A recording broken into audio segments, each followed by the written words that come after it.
हाफिज सईद, मसूद अजहर, लखवी को घुस के लाइए, भारत को 25% लगा देगा। कौन है सर वो गोरी चमड़ी वाला वहां बैठकर हमको बोलने वाला? किस हमने इस मुल्क को आजाद इसलिए करवाया था कि वहां बैठकर बोलेगा। नमस्कार, मेरा नाम है गौरव पाल। आप देख रहे हैं गौरव का चश्मा। भारत सरकार को अब हाफिज सईद, मसूद अजहर जैसे नामी गिनामी आतंकवादियों पर कार्रवाई करनी पड़ेगी, क्योंकि असदुद्दीन ओवैसी ने पार्लियामेंट में एक ऐसा मुद्दा उठा दिया है जिसके बाद भारत सरकार पीछे नहीं हट सकती। ओवैसी ने मसूद अजहर, हाफिज सईद और यहाँ तक कि डोनाल्ड ट्रंप को लपेटे में लेते हुए पार्लियामेंट में कुछ ऐसा कहा जो कि वायरल हो रहा है और आप सबको सुनना और जानना चाहिए। जी हाँ दोस्तों, अगर आप लोग पहली बार हमारे चैनल पर आए हैं तो चैनल को सब्सक्राइब कर बेल आइकन दबा दीजिए। लोकसभा में बोलते हुए असदुद्दीन ओवैसी ने कहा कि भारत और यूएस की जो ट्रेड डील हुई है ये एक समझौता है और ट्रंप भारत को आंख दिखा रहा है। भारत को ट्रंप से डरना नहीं चाहिए। असदुद्दीन ओवैसी ने 6 फरवरी का एक एग्जीक्यूटिव कोर्ट ऑर्डर पढ़ा जिसमें ट्रंप ने यह कहा था कि भारत अगर रूस से डायरेक्ट या इनडायरेक्ट तेल खरीदेगा तो अमेरिका भारत पर 25% टैरिफ लगा देगा। जी हाँ, असदुद्दीन ओवैसी ने दहाड़ते हुए पार्लियामेंट में सवाल ये पूछा कि गोरी चमड़ी वाला ट्रंप कौन होता है हमको बताने वाला कि हम तेल कहाँ से खरीदें, कहाँ से नहीं खरीदें। क्या वो हमारा माय बाप है? वो हमारा माय बाप नहीं है। भारत अपनी मर्जी से जहां से चाहेगा, सस्ता तेल जहां से मिलेगा वहां से खरीदेगा। सर आप आ जाइए यूएस ट्रेड डील पर, जो ट्रंप ने एग्जीक्यूटिव ऑर्डर 6 फरवरी का निकाला, सेक्शन 4 कोट कर रहा हूं, डायरेक्टली इनडायरेक्टली अगर हम रशिया का ऑयल लेंगे तो 25% लगा देगा। कौन है सर वो गोरी चमड़ी वाला वहां बैठकर हमको बोलने वाला? किस हमने इस मुल्क को आजाद इसलिए करवाया था कि वहां बैठकर बोलेगा मैं जिससे चाहा तेल खरीदूंगा। तुम होते कौन हो? तुम मेरे माई बाप हो क्या? आप 25% लगाएंगे सर। और वर्ड क्या इस्तेमाल किया? इंडिया, यानी अब नायारा जो है नायारा कंपनी बंद हो जाएगी और हमको मॉनिटर करेंगे, आप भारत को उस पर ओवरसाइट करेंगे। अफसोस की बात है कि सरकार खामोश है।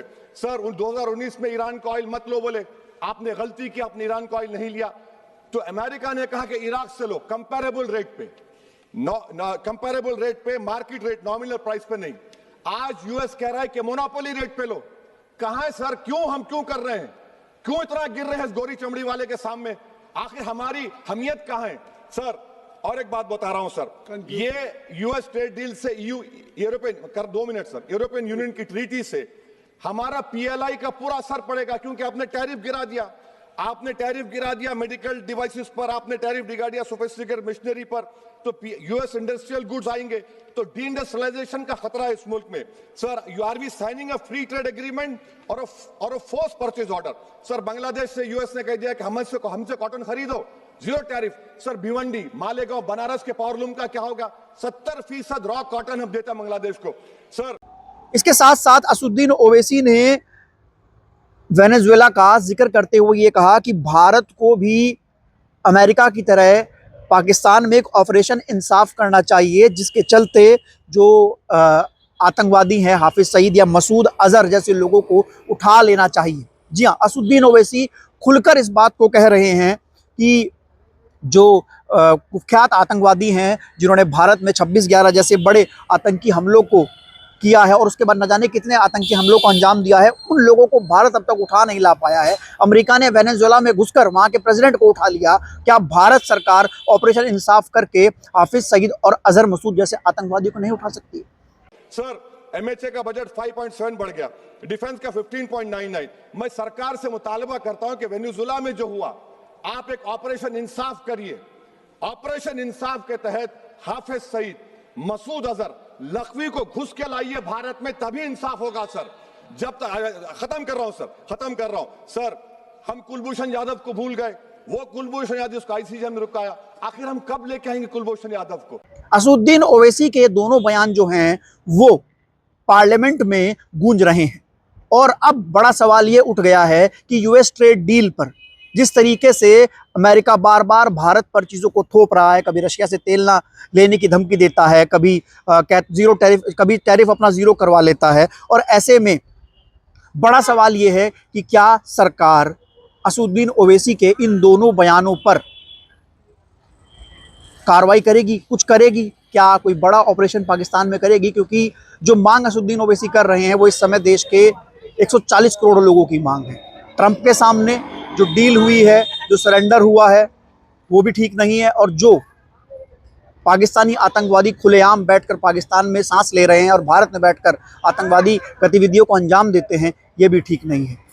असदुद्दीन ओवैसी इन दिनों अपनी उस छवि पर काम कर रहे हैं जो कि उनकी छवि बीजेपी आईटी सेल और तमाम लोगों ने बनाई हुई है कि वो एक धर्म के खिलाफ हैं और एक धर्म के परस्त हैं, यानी कि उनकी जो छवि है वो एंटी हिंदू है और एंटी इंडिया है। लेकिन जिस तरीके से असदुद्दीन ओवैसी मांग कर रहे हैं, उससे आज उनकी बातों से हर एक भारतीय पूरी तरीके से सहमत होगा। आप असदुद्दीन ओवैसी के इन बयानों को लेकर क्या कहेंगे? क्या भारत सरकार को ऑपरेशन इंसाफ कर हाफिज सईद को उठा लाना चाहिए और ट्रंप को आंख दिखाते हुए कहना चाहिए कि तुम हमारे माए बाप नहीं हो, हम जहां से चाहेंगे, जहां से हमको सस्ता तेल मिलेगा, हम खरीदेंगे? मुसलमानों का एनरोलमेंट गवर्नमेंट का डेटा बोलता है प्राइमरी में 15%, यूपी में अपर प्राइमरी में 14%, सेकेंडरी में 12% और हायर सेकेंडरी में 10%।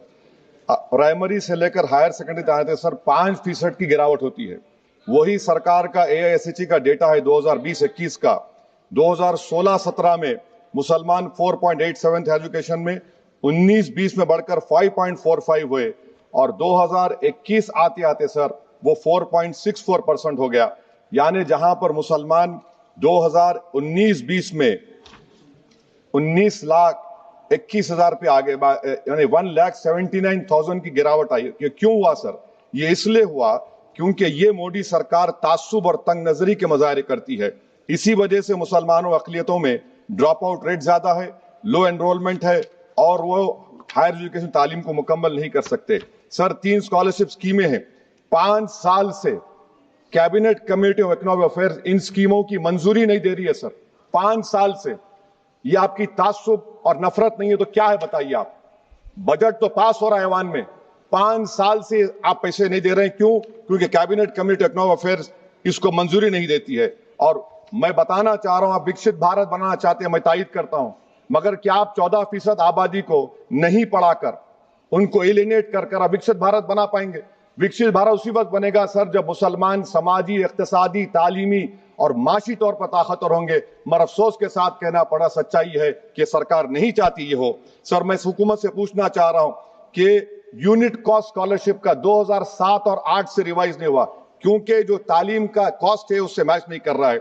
आप 3 स्कॉलरशिप को डिमांड ड्रिवन नहीं कर रहे हैं। 11 साल से आप 10 स्कॉलरशिप नहीं बढ़ाए, वही नंबर ला के रख दिए। मैं डिमांड ड्रिवन करने का मुतालबा करता हूं। सर प्री मैट्रिक स्कॉलरशिप को क्यों 9th और 10th से शुरू किया था? Sir highest drop out rate मुसलमानों का है और हमारे मसीहा वेस्ट बंगाल में बैठे, वहां पर ड्रॉप आउट रेट मुसलमानों का 23%, आसाम में 30%। आसाम की सरकार गोली मारने का वीडियो कम बनाएगी तो शायद मुसलमान पढ़ ले तालीम में। सर मैं मुतालबा करता हूं कि मौलाना आजाद फेलोशिप को दोबारा शुरू किया जाए ताकि अक़लियती और मुस्लिम बच्चे हायर एजुकेशन मुकम्मल कर सके। पेरेंटल इनकम आप इजाफा क्यों नहीं कर रहे सर? 1 लाख रुपए, 1.5 लाख रुपए क्या स्कॉलरशिप मिलेगी सर बताइए आप? और सर आपको मिसाल दे रहा हूं, आप तो काबिल आदमी हैं। 2022-23 में बजट था माइनॉरिटी मिनिस्ट्री का 5,000 करोड़, कितना आपने खर्च किया? 16%।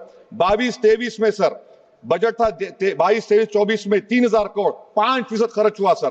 24-25 में बजट था 3,180 करोड़, 22% खर्च हुआ सर। पीएमजेवी के स्कीम है 1,914 करोड़, उसको आपने कम कर दिया 1,565 करोड़।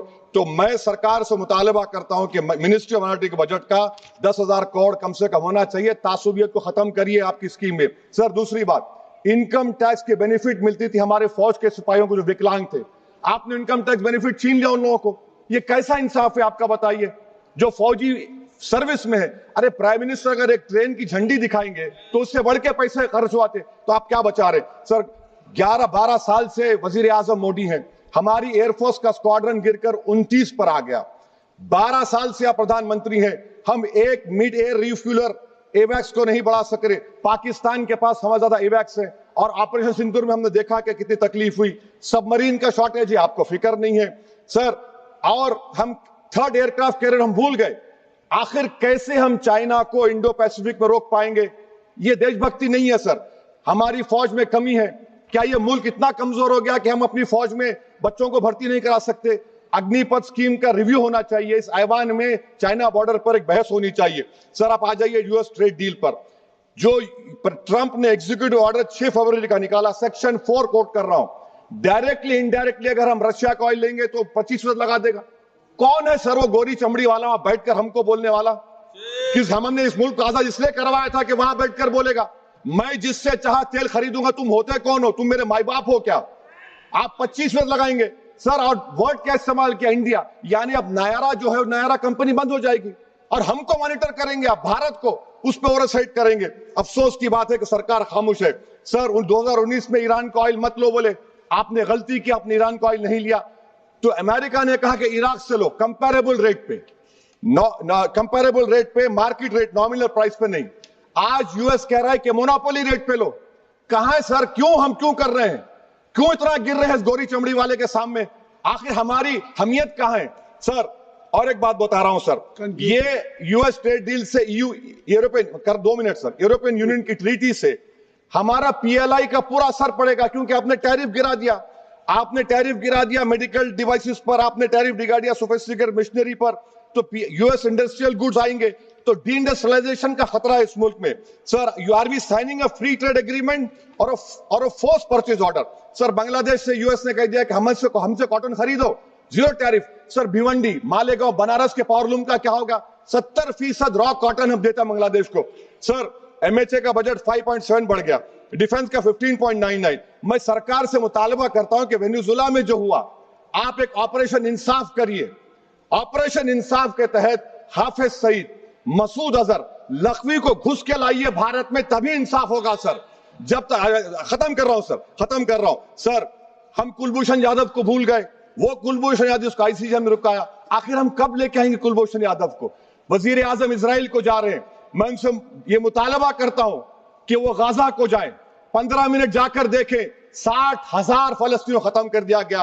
और नेतन्याहू पर आईसीजे का अरेस्ट वारंट है, आईसीसी का, और आईसीजे में केस चल रहा है सर। तो मैं आपसे मुतालबा करता हूं कि वजीर आजम गाजा के बारे में देखें। मैं ज़ायनिज़्म मुर्दाबाद बोलता हूं, भारत जिंदाबाद। और